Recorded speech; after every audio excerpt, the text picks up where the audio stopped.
దేవునికి స్తోత్రం అండి. అవకాశం ఇచ్చిన ప్రభు వారికి నా హృదయపూర్వక వందనాలు. అలాగే కొడినయ్య గారికి, సేవకులకి, సేవకులందరికీ, విశ్వాసులకి, పరిశుద్ధ సంఘానికి నా హృదయపూర్వక వందనాలు తెలియజేస్తున్నాను. బైబిల్ గ్రంథాలు అలాగే స్థానిక సేవకుడు కుటుంబానికి, గ్రామస్తులు కూడా నా హృదయపూర్వక వందనాలు తెలియజేస్తున్నాను. బైబిల్ గ్రంథంలో చిన్న మాటలు మనం చదువుకుందాము. యోనా గ్రంథము, బైబిల్ ఉన్నారు చూడండి. యోనా గ్రంథము 1వ అధ్యాయము, యోనా గ్రంథము 1వ అధ్యాయము 5వ వచనం నుంచి నేను చదువుతాను. బైబిల్ ఉన్నారు చూడండి. కాబట్టి నావికులు భయపడి ప్రతివాడును తన తన దేవతను ప్రార్థించి ఓడ చులకన చేయుటకై అందులోని సరుకులను సముద్రంలో పారవేసిరి. అప్పటికి యోనా ఓడ దిగువ భాగమున పోయి పండుకొని గాఢ నిద్ర పోయిండెను. అప్పుడు ఓడ నాయకుడు అతని యొద్దకు వచ్చి, ఓయి నిద్రపోతా, నీకేమి వచ్చినది? లేచి నీ దేవుని ప్రార్థించుము, మనము చావకుండా ఆ దేవుడు మన యందు కనుకరించునేమో అనెను. అంతలో ఓడవారు, ఎవరిని బట్టి ఇంత కీడు మనకు సంభవించినది తెలియుటకై మనము చీట్లు వేద్దాము రండి అని ఒకరితో ఒకరు చెప్పుకొని చీట్లు వేయగా చీటి యోనా మీదికి వచ్చాను. కాబట్టి వారు అతను చూచి, ఎవరిని బట్టి ఈ కీడు మాకు సంభవించును? నీ వ్యాపారం ఏమిటో, నీవెక్కడి నుండి వచ్చితివో, నీ దేశమేదో, నీ జనమేదో, ఈ సంగతి అంతా మాకు తెలియజేయమనగా. దేవునికి స్తోత్రం. అందరు బాగున్నారండి? అందరూ బాగుంటే గట్టిగా చప్పట్లు కొడుతూ దేవుని నామాన్ని గణపరుద్దాం. దేవునికి స్తోత్రములు. బాగున్నామండి. దేవుని కృపను బట్టి ఘనత మహిమ దేవాది దేవునికే. మరి నిజంగా చూసినట్లయితే మరి క్రైస్తవ ఉద్యోగూటాలు బుధవారం రాత్రి నుంచి మరి ఇప్పటి వరకు మరి ఎంతగానో బహుబలముగా ప్రభువారు జరిపిస్తున్నారు. అందరి బట్టి దేవునికి స్తోత్రం. మరి చాలా సంతోషం. బిడ్డలందరినీ సిద్ధపరిచినందుకు, మరి సమస్త సదుపాయాలు ఇచ్చినందుకు, మంచి వాతావరణం ఇచ్చినందుకు దేవుని స్తోత్రం. రానున్న దినాల్లో ఈ క్రైస్తవ ఉద్యోగూటాలు ఇంకా బహుబలంగా జరగాలని, ఇక్కడ సంఘం కూడా కట్టబడాలని, అనేకమైన ఆత్మల్ని ప్రభువారు వాగ్దానం చేశారు కదా, నేను ఇస్తానమ్మా అని. వాగ్దానం చేసిన దేవుడు మరువని దేవుడు, మాట తప్పని దేవుడు. వాగ్దానం నెరవేర్చబడాలని మరి చక్కగా అందరూ కూడా బహుబలంగా ప్రార్థన చేస్తారని కూడా నేను కోరుకుంటున్నా. ఇక్కడ చూసినట్లయితే బైబిల్ గ్రంథంలో మనం చదువుకున్న వాక్య భాగంలో యోనా గ్రంథము, యోనాను గురించి మనం ఎప్పుడు వింటూనే ఉంటాం కదా. మరి దేవాది దేవుడు మరి నిజంగా యోనా విషయంలో మరి యోనాని దేవుడు ఏ రీతిగా పట్టుకున్నారు, ఏ రీతిగా సేవలో వాడుకున్నారు, మరి అంత శ్రమ అతనికి ఎందుకు వచ్చిందో అనే విషయం మనం ఎప్పుడు కూడా వింటూనే ఉంటాం, చూస్తున్నాం కూడా. ఇక్కడ చూసినట్లయితే మన కుటుంబాల్లో కూడా ఓడ అంటే ఒక కుటుంబం. ఓడ అంటే ఏంటండి? ఒక కుటుంబం, ఒక ఫ్యామిలీ, ఒక ఇల్లు. ఆ రోజున నోవాహు గారు మరి దేవుడు చెప్పాడు కదా, నీ కుటుంబం రక్షించబడాలంటే ఏం కట్టమన్నాడు? వాడే కట్టమన్నాడు. కుటుంబం అంటే ఒక వాడ లాంటిది. మన నిజంగా ఆ వాడలో అనేక మంది ఏ రీతిగా ఆ రోజున 8 మంది ఎలా సేఫ్ అయ్యారో, ఈ రోజున మన కుటుంబంలో ఉన్న ప్రతి ఒక్కరు కూడా సేఫ్ అవ్వాలి కదా. ప్రతి ఒక్కరు కూడా రక్షించబడాలి, సేఫ్ అవ్వాలి. అంటే ఇక్కడ చూసినట్టు కుటుంబంలో మరి వాడలాంటి కుటుంబం మరి మునిగిపోకుండా, పాడైపోకుండా, నశించిపోకుండా, నష్టపడుకోకుండా మరి చక్కగా ఆ కుటుంబంలో బాగుండాలి అంటే ఇక్కడ చూసినట్లయితే 5వ అధ్యాయంలో అంటున్నాడు, కాబట్టి నావికులు భయపడి ప్రతివాడును తన తన దేవతను ప్రార్థించి ఓడ చులకన చేటకే అందులోని సరుకులను సముద్రంలో పారవేసిరి. అప్పటికి యోనా ఓడ దిగువ భాగమున పోయి పండుకొని గాఢ నిద్రపోయిండెను. ఇక్కడ చూసినట్లయితే యోనా గారు బయలుదేరుతున్నారు. ఎక్కడికి బయలుదేరుతున్నారు? ఎక్కడికండి? తర్షీషు. ఎక్కడి నుంచి? నినివే పట్టణం నుంచి ఎక్కడికి వెళ్తున్నాడు? తర్షీషు వెళ్తున్నాడు. అసలు నిజంగా యోనా ఎక్కడి నుంచి బయలుదేరాడు? 3వ వచనం చూడండి. అయితే యెహోవా సన్నిధిలో నుండి తర్షీషు పట్టణమునకు పారిపోతున్నాడు. ఎక్కడి నుంచి అండి? దేవుని సన్నిధిలో నుంచి. ఎక్కడి నుంచి? దేవుని మాటలో నుంచి, దేవుడి సన్నిధిలో నుంచి, దేవుడి చిత్తములో నుంచి, దేవుడి యొక్క ఉద్దేశంలో నుంచి, దేవుడి యొక్క సంకల్పంలో నుంచి ఎక్కడికి వెళ్తున్నాడు? వ్యాపారం చేయడానికి తర్షీషు వెళ్తున్నాడు. ఎక్కడికి వెళ్తున్నాడండి?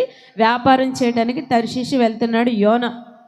ఈ వెళ్ళే క్రమంలో ఏమైందంటే మరి చాలా సరుకులు ఎక్కిచ్చారు. అందులో ఏమని వ్రాయబడిందంటే అక్కడ సరుకులన్నీ సముద్రంలో పారేశారని వ్రాయబడింది. ఏం సరుకులు ఉండుంటాయి అందులో? ఏం సరుకులు ఉండుంటాయి? చాలా సరుకులు ఉండుంటాయి కదా. తర్షీషు వాడ అంటే చాలా ప్రత్యేకమైనది. తర్షీషు వాడ దాంట్లో ఏముంటాయి చూద్దామా? ఆ వాడలో ఓటీ రాజుల గ్రంథము చూడండి. ఓటీ రాజుల గ్రంథము 10వ అధ్యాయము. ఓటీ రాజుల గ్రంథము 10వ అధ్యాయము 22వ వచనం చూడండి. సముద్రమందు హీరాము ఓడలతో కూడా తర్షీషు ఓడలను రాజునకు కలిగిండెను. ఈ తర్షీషు ఓడలు 3 సంవత్సరాలకు ఒకసారి ఒక మారు బంగారమును వెండిని దంతమును కోతులను నెమలి పెట్టెలను తీసుకొని వచ్చుచుండెను. ఈ నినివే పట్టణం నుంచి అంట 3 సంవత్సరాలకు ఒకసారి తర్షీషు వెళ్తాయి అంట ఓడలు. 3 ఏళ్లకోసారి తర్షీషు వెళ్తాయి నినివే పట్టణం నుంచి. ఆ ఓడలు ఏముంటాయండి?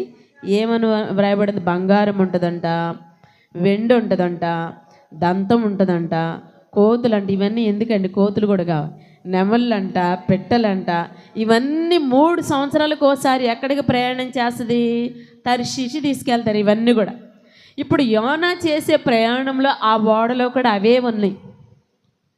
అవే వస్తువులు పెట్టుకుని వెళ్తున్నారు. వెళుతున్నప్పుడు మరి నిజంగా గాలి, తుఫాను, అలలు బేభత్సం అయిపోతుంది. బేభత్సం అయిపోయినప్పుడు అల్లకొల్లాలం అయిపోతుంది. ఓడలోకి వాటర్ వచ్చేస్తున్నాయి, తలకిందులు అయిపోతుంది, పడిపోయే పరిస్థితి, అందరూ చచ్చిపోయే పరిస్థితి. అటువంటి సమయాల్లో ఇక ఓడ నావికులందరూ ఏం చేశారంటే దాంట్లో ఉన్న వాళ్ళందరూ ఆ సరుకులు, ఇప్పుడు మనం చదువుకున్నాం కదా, ఓడలో ఉన్న సరుకులు వెండి, బంగారు, నెమ్మళ్ళు, పెట్టెలు, కోతులు, దంతాలు ఇవన్నీ కూడా ఏం చేశారండి? సముద్రంలో పడేశారు. అవన్నీ కూడా ఎక్కడ వేశారు? సముద్రంలో పడేశారు. పడేసినా సరే ఇప్పుడు 5వ వచనం చదవండి. యోనా గ్రంథం 5వ వచనం. సరుకులన్నీ సముద్రంలో పారవేసిరి. అప్పటికి యోనా ఓడ దిగువ భాగం ఉండెను, గాఢ నిద్రపోతున్నాడు. అప్పుడు ఓడనాయకుడు అతని యొద్దకు వచ్చి, ఓయి నిద్రపోతా, నీకేం వచ్చినది? లేచి నీ దేవునికి ప్రార్థించుము, మనం చావకుండా ఆ దేవుడు మనను కరుణించునేమో అనెను.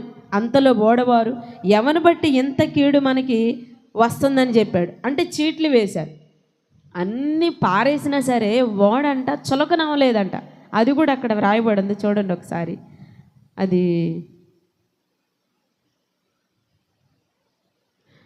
5వ వచనంలో, కాబట్టి నావికులు భయపడి ప్రతివాడును తన తన దేవతను ప్రార్థించి ఓడ చులకన చేయుటకై, అంటే ఓడ తేలిక చేయాలి, తేలిక చేస్తేనే అది మునిగిపోదు అని చెప్పేసి ఆ సరుకులన్నీ పారేశాడు.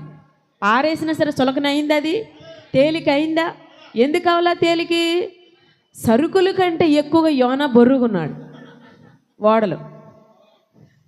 దాంట్లో ఉన్న వస్తువుల కన్నా యోనా బొరుగున్నాడంటే మనిషి బరువు కాదు. దేవుడు మాట వినపోతే కుటుంబంలో బరువే, కుటుంబానికి బరువే. ఆ ఓడ, ఆ కుటుంబం సేఫ్గా ఉండాలి, రక్షించబడాలి, చక్కగా మరి ఆనందంగా, ఆశీర్వాదకరంగా, హ్యాపీగా దేవుని చిత్తంలో నడవాలి అంటే మన నిజంగా చూసినట్టు చులకనవ్వాలి. ఏమవ్వాలి? తేలిక అవ్వాలి. తేలిక అవ్వాలంటే సరుకులన్నీ పారేయాలి. ఏమి సరుకులు? ఇప్పుడు ప్రతి మనిషిలో ఎన్నో సరుకులు ఉంటాయి కదా. అబద్ధాలు, మోసాలు, అన్యాయాలు, అక్రమాలు, త్రాగుడు, తందనాలు, వ్యభిచారం, లోకం, ఇవన్నీ కూడా సరుకులు, ఇహలోక సరుకులు. ఇవన్నీ ఏం చేయాలి? పారేయాలి, తేలిక చేయాలి, తేలిక అవ్వాలి. అవన్నీ పారేస్తేనే. ఎప్పుడైతే అన్ని పారేసినా సరే చులకన అయ్యాడంటే అవ్వలేదు. ఎందుకు అవ్వలేదు చులకనంటే దేవుడు మాట వినలేదు కాబట్టి చులకన అవ్వలేదు, తేలిక అవ్వలేదు. తేలిక అవ్వలేదు కాబట్టి ఇంకా ఓడకి శ్రమ పోలా, కష్టం పోలా. అంటే చూడండి, దేవుని మాట వినకపోతే ఎంత భారమో చూడండి, ఎంత కష్టమో, ఎంత ఇబ్బందో, ఎంత లేమిడో, ఎంత వస్త్రయంతో, ఎన్ని సమస్యలు, ఎన్ని బాధలు.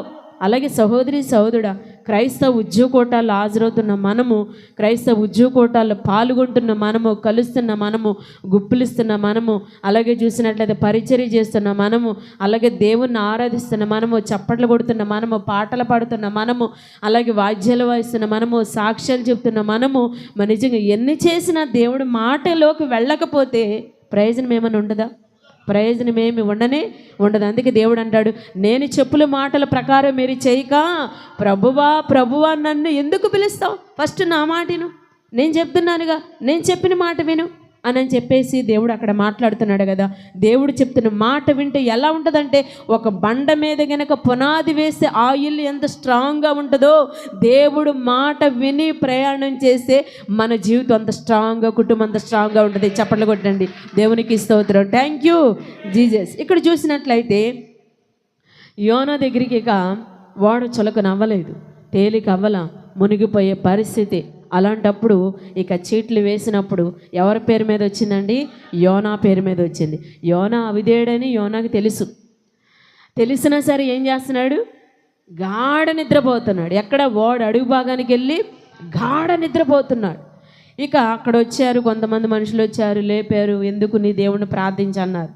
ఇక్కడ చూసినప్పుడు 8వ వచనం చూద్దాం. కాబట్టి వారు అతన్ని చూచి, ఎవరిని బట్టి ఈ కీడు మాకు సంభవించనో చాలండి. కుటుంబంలో వచ్చే శోధన ఎవరిని బట్టి, అలాగే ఒక వాడంటే ఒక కుటుంబం కదా, ఎవరిని బట్టి శోధన వస్తుంది, ఎవరిని బట్టి కష్టం వస్తుంది, ఎవరిని బట్టి ఇబ్బంది వస్తుంది, ఎవరిని బట్టి శ్రమ కష్టము ఎవరిని బట్టి వస్తుంది? ఒకవేళ నిన్ను బట్టేనా? ఒకసారి పరిశీలన చేద్దాం ఈ రోజున. ఎవరికి వాళ్ళే. యోనాను బట్టి వాడంతా శ్రమ వచ్చింది కదా. యోనాను బట్టి ఎవరికి వచ్చిందండి? ఓన్లీ ఒక యోనాకి శ్రమ రాలా, వాడ మొత్తానికి శ్రమ వచ్చింది. అలాగే చూసినట్లయితే కుటుంబంలో ఒక దేవుని మాట వినని అవిధేయుడు ఉన్నాడు అనుకో, ఆ ఒక్కని బట్టే కుటుంబం అంతా శ్రమ వస్తుంది. ఆ ఒక్కని బట్టి కుటుంబం అంతా శ్రమ వస్తుందండి. బైబిల్ గ్రంథంలో చూసినట్లయితే దేవుడు చూసినట్లయితే దేవుని యొక్క రాజ్యాన్ని ఇజ్రాయేలు ప్రజలు చాలా బహుబలంగా ప్రబలారు. నిజంగా ఐగుప్తు నుంచి వచ్చిన తర్వాత చాలా గొప్ప జనాంగం అయ్యారు, చాలా గొప్పగా దీవించబడ్డారు, ఆస్వాదించబడ్డారు, లెక్కకు విస్తరించి ప్రబలినప్పుడు ఒక సమయంలో అందరూ కూడా ఒక తెగులులాగా బయలుదేరి వచ్చినప్పుడు అందరూ చనిపోతున్న సమయాల్లో ఎందుకు అంత నష్టం వచ్చింది, ఇజ్రాయేలీలు ఎందుకు అంత కష్టం వచ్చిందని చూస్తే అక్కడ ఒక పొరపాటు తేలింది. ఏంటండి? అప్పుడు దావీదు గారు ఫస్ట్ జనాభా లెక్కలు ఎవరు తీశారండి? దావీదు మహారాజు గారే ఫస్ట్ జనాభా లెక్కలు తీశారు. అప్పటి వరకు జనాభా లెక్క లేదు. ఫస్ట్ జనాభా లెక్క దావీదు రాజు గారు తీశాడు. రెండో జనాభా లెక్క యేసు ప్రభు వారు కన్య మరియ గర్భంలో ఉన్నప్పుడు రెండో జనాభా లెక్కలు అనమాట తేలింది హేరోదు గారు. నిజంగా దావీదు గారు ఎప్పుడైతే జనాభా లెక్కలు తీశాడో ఆ తీయటం ద్వారా ఎంతోమంది దేవుని దూత వచ్చి నిజంగా ఎంతోమంది హతులైపోతున్నారు, చనిపోతున్నారు. దావీదు మహారాజు గారికి అర్థమైపోయింది, అమ్మో నేను జనాభా లెక్కలు తీశాను, అందుకే ఈ శోధన వచ్చింది, అందుకే ఈ కష్టం వచ్చింది, అందుకే ఈ బాధ వచ్చింది అని చెప్పేసి దావీదు రాజు గారు దేవుని దగ్గరకు తీర్మానం ప్రభువా జనాలు ఏం చేశారు, జనాభా లెక్కలు తీసి నేను ఆ శోధన ఏదో నీ చేతుల్లో నేను పడతాను ప్రభువా, ప్రజలనేమీ చేయొద్దయ్యని దావీదు గారు తప్పేనయ్యా క్షమించని క్షమాపణ కోరి జనాభా లెక్కలు తీయటం ఆపేడండి. అప్పుడు దేవుని యొక్క కోపం ఆగిపోయింది. చప్పట్లు కొట్టండి, దేవునికి స్తోత్రం. Thank you Jesus. అంటే ఒక కుటుంబంలో దేవునికి అవిధేయుడిగా ఉంటే, ఎవరైనా దేవుని మాట కుటుంబంలో ఉన్న వాళ్ళు ప్రతి ఒక్కరు కూడా దేవునికి అవిధేయులుగా ఎవరైనా ఉన్నా సరే కుటుంబం మొత్తం ఏం నడుస్తుందండి? శోధన నడుస్తుంది, శ్రమ నడుస్తుంది. అది గమనించండి. ఎందుకు ఎలా వచ్చింది? అయ్యగారు ప్రార్థన చేయలేదా, సంఘం పట్టించుకోలేదా, దేవుడు పట్టించుకోలేదా, ఏంటో అని సనుక్కోవడం గొనుక్కోవడం పక్కన పెట్టి ఈ శోధన ఎందుకు వచ్చింది? దేవుడు నాకేం చెప్పాడా, నేను వినలేకపోయినా, దేవుడు మాట ఎక్కడ నేను ఖాతర చేయలేకపోయినా, ఆయన మాట నేను వినలేకపోతున్నానా, లెక్క చేయలేకపోతున్నానా, ఆయన చిత్తానికి నేను ఒప్పుకోవట్లేదా అని ఒక్కసారి ప్రార్థన చేసే దేవుని దగ్గర కన్నీరు కాచి ప్రార్థన చేసే దేవుడు గుర్తు చేస్తాడు. గుర్తు చేసినప్పుడు ఆ సమస్యని, ఆ ప్రాబ్లం, ఆ మాటను మనం సరి చేసుకున్నప్పుడు ఆ శోధన దేవుడు ఆపివేస్తాడు. చప్పట్లు కొట్టండి, దేవునికి స్తోత్రం. Thank you. ఎవరిని బట్టి ఈ కీడు సంభవించాను? నీ కుటుంబంలో ఏదైనా శోధన నడుస్తుంది అంటే ఎందుకు ఈ శోధన వచ్చిందని కూర్చొని ప్రార్థన చేయగలిగితే ఆ శోధన ఆగిపోతుంది. రెండోదిగా చూసినట్లయితే ఇక్కడ ఏమన్నాడు, ఎవరిని బట్టి ఈ కీడు సంభవించను. రెండోది ఏమన్నాడు, నీ వ్యాపారం ఏమిటి. రెండో మాట ఏంటండి, నీ వ్యాపారం ఏమిటి. దేవుడు నీకు ఏ పని అప్పచెప్పాడు, ఆ పని చేయకుండా, దేవుడు అప్పచెప్పిన పని చేయకుండా ఏదేదో ఎదుగుతావు ఎందుకు? యోనాకి దేవుడు ఏం అప్పచెప్పాడండి? సేవ అప్పచెప్పాడు. ఏమి అప్పచెప్పాడు? సేవ చేయని దేవుడు అప్పచెప్పాడు. అప్పచెప్పినప్పుడు ఆ వ్యాపారం వదిలేసి, అంటే ఆ సేవ వదిలేసి ఏం చేస్తున్నాడు? వ్యాపారం చేస్తున్నాడు. ఏం చేస్తున్నాడండి? వ్యాపారం చేస్తున్నాడు. నిజంగా చూసినట్లయితే వ్యాపారం సాగిందండి? సాగిందా? వెళ్ళాడా? గోల్ కొట్టాడా? సాధించాడా?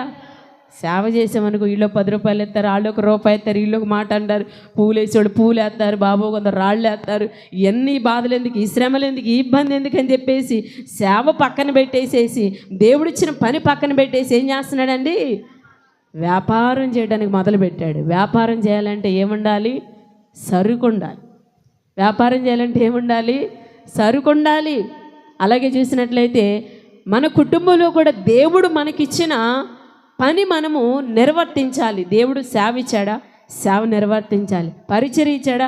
పరిచర్య నిర్వర్తించాలి. ప్రార్థన అలాగే నిజంగా చూసినట్లయితే దేవుడు నీకు ఏదైతే నిర్ణయించి ఉద్యోగం ఇచ్చాడా? ఉద్యోగం చేయి. పని ఇచ్చాడా? పని చేయి.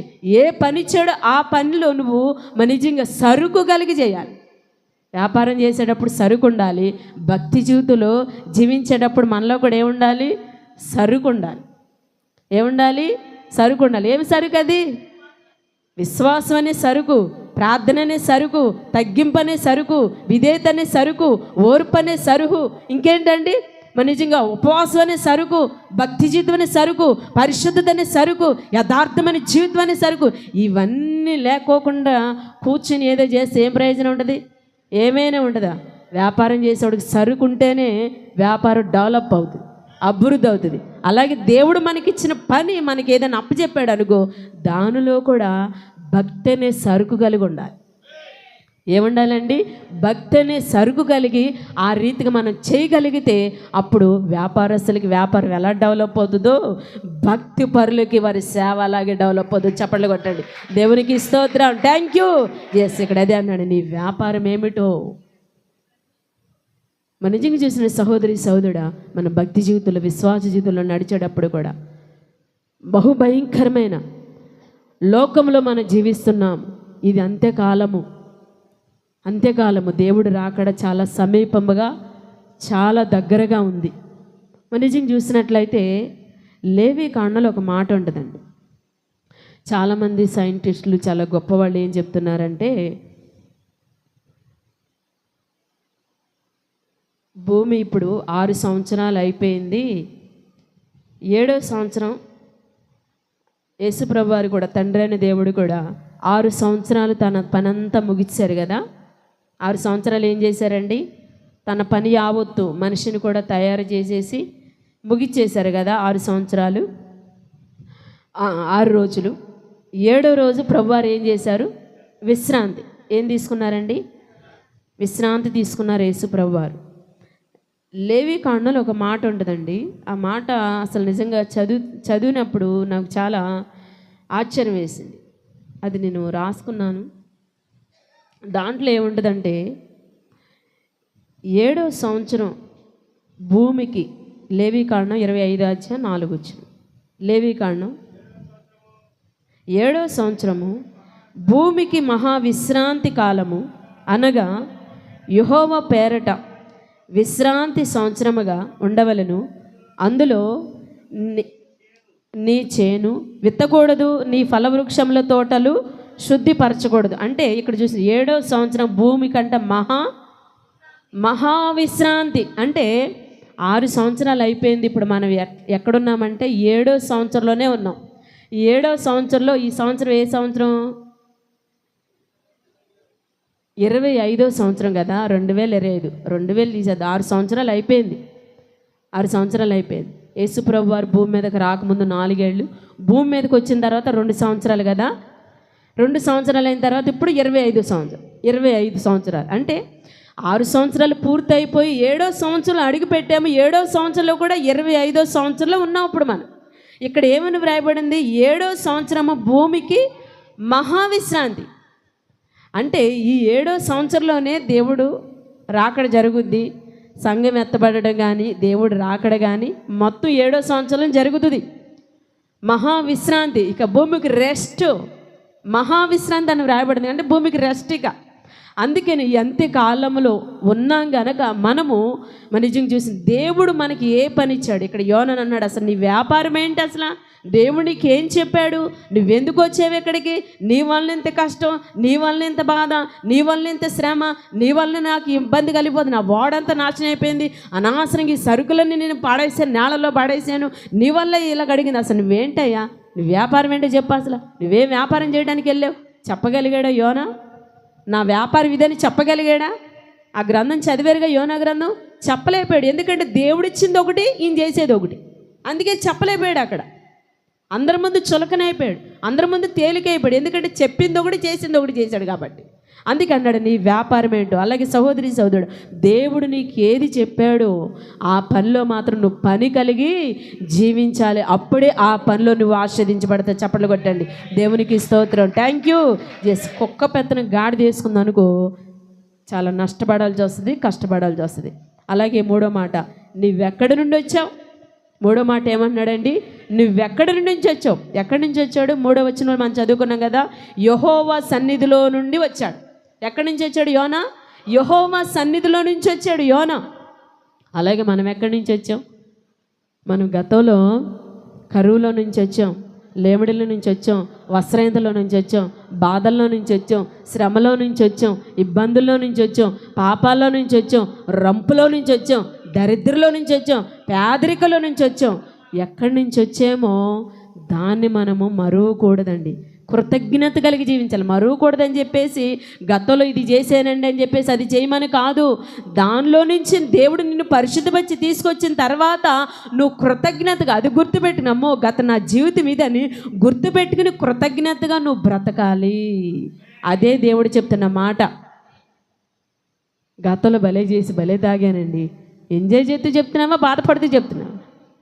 భలే చేశానండి, భలే తాగానండి అన్నట్టుగా ఎంజాయ్ చేస్తూ చెప్తారు. అది కాదు, నువ్వు ఎక్కడి నుంచి వచ్చావు అని యోనాని ప్రశ్నించాడు అక్కడ ఓడ నావికుడు. అలాగే మనం ఎక్కడి నుంచి వచ్చాం దాన్ని మర్చిపోకూడదు. మన నిజంగా చూసినట్లయితే బైబిల్ గ్రంథంలో, రూతు గ్రంథంలో నయోమి ఎక్కడి నుంచి ఎక్కడికి వెళ్ళిందండి? నయోమి బెత్లెహేము నుంచి మోయాబు వరకు వెళ్ళింది కానీ ఏమైనా సుఖం ఉందా? ఏమైనా సుఖం ఉందా? ఏమీ లేదు. అలాగే చూసినట్లయితే నువ్వు ఎక్కడి నుంచి వచ్చావు? అలాగే కొంతమంది రకరకాలుగా ఎక్కడెక్కడి నుంచో మన నిజంగా ఎన్నో స్థితుల నుంచి, ఎన్నో కష్టాల నుంచి వచ్చిన మనల్ని దేవుడు పరిశుద్ధపరిచి, దేవుడు నాటి. అందుకే కీర్తనకాడని దావీదు మహారాజు గారితో దేవుడు మాట్లాడుతున్నాడు కదా, కీర్తన గ్రంథం 80వ అధ్యాయం అనుకుంటా రాయబడి ఉంటుంది. ఐగుప్తులో నుంచి నేను ఒక ద్రాక్షవల్లిని తెచ్చి నాటాను, దాన్ని తగిన స్థలం సిద్ధపరిచాను, దాన్ని వేరు లోతుగా పారింది, అది దేశమంతా వ్యాపిస్తుంది, కొండల మీదకి ఎక్కుద్ది. అంటే ఐగుప్తి అంటే లోకంలో నుంచి దేవుడు మనల్ని తోడుకొచ్చి ఎక్కడ నాటాడండి? క్రైస్తవ్యులు క్రీస్తులో దేవుడు మనల్ని నాటాడు. బండ మీద దేవుడు మనల్ని నాటాడు. నాటి అభివృద్ధి పొందిన తర్వాత మరలా లోకం వైపు చూడకూడదు. మరలా మన నిజంగా లోకక్రియలు చేయకూడదు. దేవుడు నన్ను తీసుకొచ్చి నన్ను అభివృద్ధి చేశాడని కృతజ్ఞత కలిగి బ్రతకాలి. యోనా కూడా గతంలో అదే వ్యాపారం అయ్యి ఉంటుంది. బహుశా అదే వ్యాపారం చేసిన అతను దేవుడు అన్నాడు, నీ వ్యాపారం వదిలేసేసి సేవ చేయి అన్నాడు. సేవ చేయమంటే దేవుడు మళ్ళీ యోనా ఏం చేశాడండి? మళ్ళీ వ్యాపారాన్ని పట్టుకున్నాడు. మళ్ళీ ఏం చేశాడండి? మళ్ళీ అదే వ్యాపారం పట్టుకుని వెళ్ళాడు. నిజంగా చరిత్రలో చేప ఎవరన్నా మింగినట్టు ఉందండి? చరిత్రలో చేపను తింటున్నాం మనందరం కూడా కదా, మనందరం కూడా చేపలను తింటున్నాం. చేప మనిషిని తిన్నది లేదు. చరిత్రలో యోన యొక్క చరిత్రలో మిగిలిపోయాడు.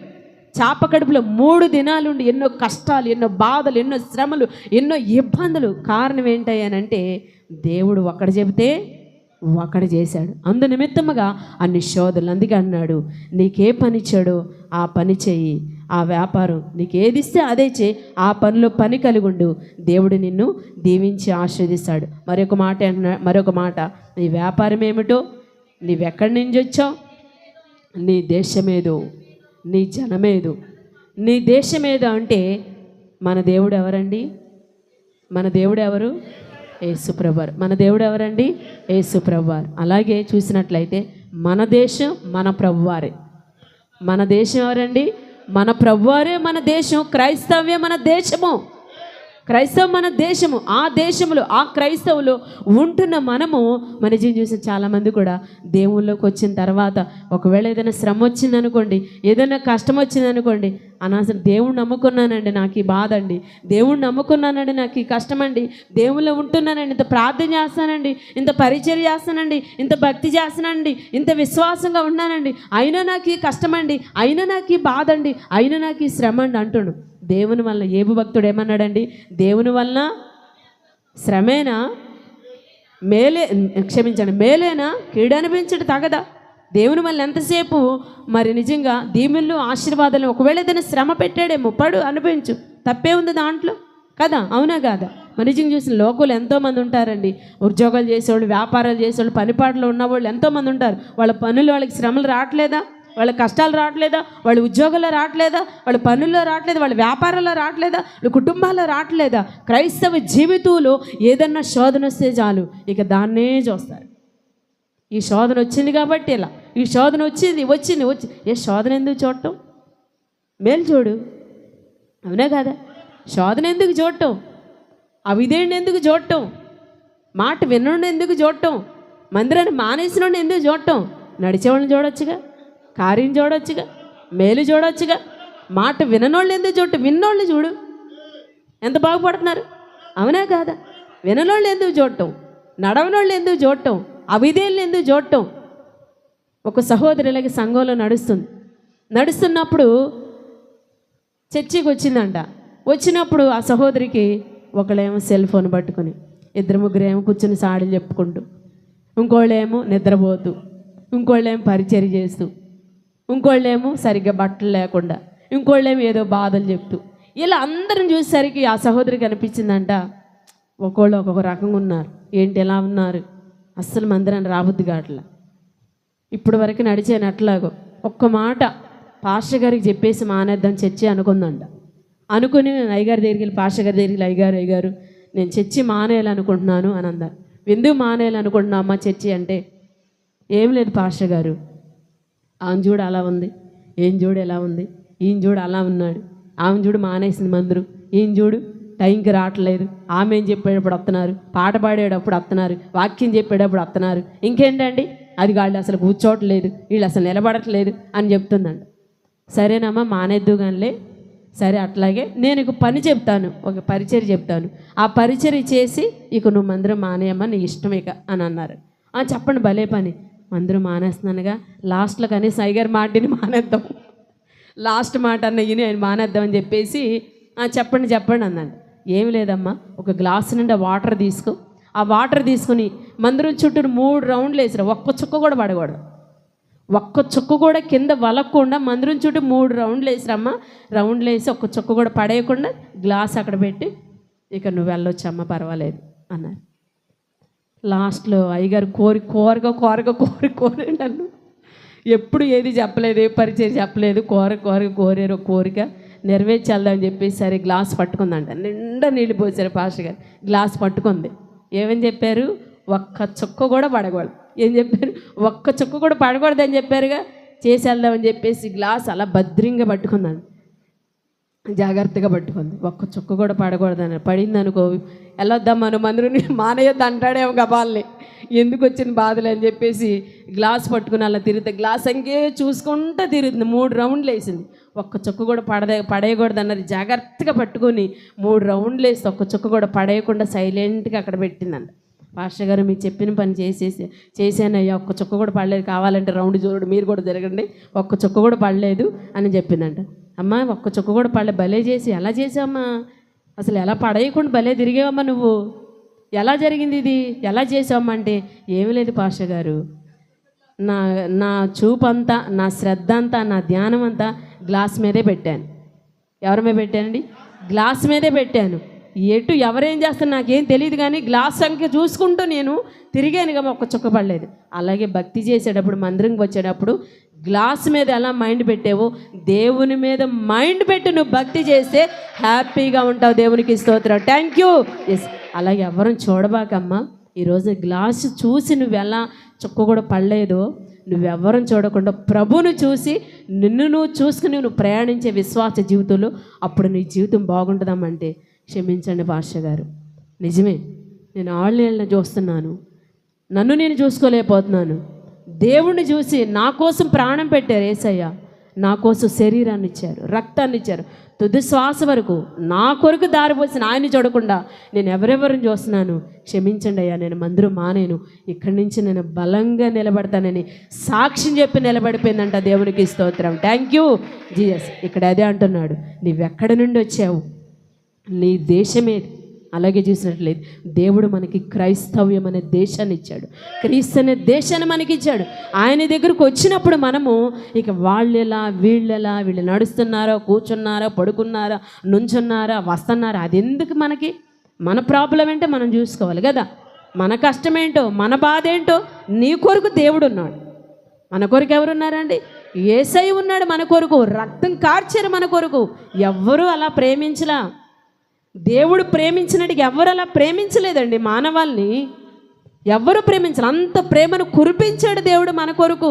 కురిపించిన ప్రేమామూర్తిని చూడుకోకుండా నువ్వేదేదో చూసి ఎవరెవరు వంక పెట్టుకుని ఏదేదో పెట్టుకుని మనసులో మందిరం, నిజంగా చాలామంది మందిరం మానేటు, సంఘాన్ని వదిలేటు, ఏదేదో రకరకాలుగా అటు ఇటు తిరుగుతారు. అందుకే అన్నాడు, నువ్వు ఎక్కడి నుంచి వచ్చావు, ఎక్కడి నుంచి వచ్చావు? అలాగే వచ్చిన చోట ఉండకోకుండా ఆ సంఘం అని ఈ సంఘం అని తిరుగుతూ ఉంటారు. ఏబు భక్తుడి దగ్గరికి సాతానుగాడు మరి నిజంగా యేసుప్రభు మీటింగ్ పెడితే తండ్రి అని దేవుడు సాతానుగాడు వచ్చాడు. దేవుడు ఏం ప్రశ్న వేశాడు? నువ్వు ఎక్కడి నుంచి వచ్చి ఏం వేసాడండి? నువ్వు ఎక్కడి నుంచి వచ్చేవాడు? ఎక్కడి నుంచి వచ్చానని చెప్పాడు? భూమి మీద అటు ఇటు తిరుగుతానన్నాడు. అటు ఇటు తిరగండి ఎక్కడ తోసాడు దేవుడు? పాతాళంలో తొక్కేశాడు. ఎక్కడ తొక్కేశాడండి? పాతాళంలో. అలాగే దేవుడు మరి నిజంగా క్రైస్తవం అనే దేశంలో నిన్ను పెట్టాడు, సహవాసం అనే సంఘంలో జనంలో నిన్ను పెట్టాడు. నాటిన తర్వాత పెట్టిన తర్వాత మళ్ళీ ఈ దేవుడు ఆ దేవుడు అని, ఈ సంఘం ఆ సంఘం అని తిరగకూడదండి. మరి నిజంగా చూసినట్లయితే ఇక్కడ యోనా అలా తిరిగాడు, దేవుని సన్నిధిలో నుంచి వెళ్ళిపోయాడు. క్రైస్తవుల నుంచి వెళ్ళిపోదాం అనుకున్నాడు, వెళ్ళగలిగాడా? వెళ్ళలేదు. చిన్న కుమారుడు తండ్రి ఆస్తి పట్టుకుని వెళ్ళాడు. లోకాసువార్త 15వ అధ్యాయం చూసి అక్కడ మీకు అర్థమవుతుంది. ఎప్పుడైతే చిన్న కుమారుడు వెళ్ళి ఆస్తి పట్టుకుని ఆ దేశంలో అడిగి పెట్టాడంట, మహారాజు గారు అడిగి పెట్టాడు, దేశంలో కరువు వచ్చేసింది. దేశంలోనే కరువు వచ్చేసింది. దేవుని సన్నిధిలో నుంచి అంటే సహవాసంలో నుంచి రకరకాలుగా తిరుగుతారు. అలా తిరగకూడదు, అలా చేయకూడదు. అలాగే చూసి నయోమి కూడా అలాగే వెళ్ళింది. చాలా శ్రమలు, చాలా శోధనలు పడింది. సహోదరి సహోదరుడా, ఇక్కడ అంటున్నాడు, వాడనే కుటుంబం, నీ కుటుంబం బాగుండాలంటే మన నిజంగా ఫస్ట్ మాట ఏమన్నాడంటే, మన నిజంగా ఎవరిని బట్టి ఇంత కీడు వచ్చింది? ఒకవేళ దేవుని మాట ఎక్కడైనా వింటలేదా? ఈ రోజు నుంచి ఆ మాట వినేసే. రెండోదిగా అంటున్నాడు, మన నిజంగా చూసినట్లయితే నీ వ్యాపారం ఏంటో, దేవుడు నీకే పని ఇచ్చాడో ఆ పనిలో పని కలుగుండు. అలాగే నువ్వెక్కడి నుంచి వచ్చావు, నీ మొట్టమొదటి నీ స్థితి ఏదో నువ్వు అది మర్చిపోకుండా కృతజ్ఞత కలిగి జీవించు. ఇంకేమన్నాడు? నీ దేశం ఏదో, క్రైస్తవం మన దేశం, క్రీస్తు మన దేశం, మనకిచ్చిన సంఘము మన దేశం, అక్కడే మనము జీవించాలి. శ్రమైన, బాధైనా, కష్టమైన, హింసైనా ఏదైనా సరే అక్కడే మన నిజంగా మనం ప్రార్థించి ఎవరి వైపు చూడకుండా అక్కడే నిలకడగా ఉండి ప్రార్థన చేసే దేవుడు గొప్ప విజయాన్ని కలిగి చేస్తాడు. చప్పట్లు కొట్టండి, దేవునికి స్తోత్రం. Thank you Jesus. మన నిజంగా ఏబు భక్తుడు ఎన్నో శ్రమలు పడుతూ కూడా ఏమైనా సరే దేవుని దూషించాడండి? ఏమీ దూషించలా, ఎవరిని జోలికి వెళ్ళలా. మన నిజంగా ఆ శ్రమలో కూడా అలాగే ఉన్నాడు. ఎన్నంతల ఆశీర్వాదం వచ్చిందండి?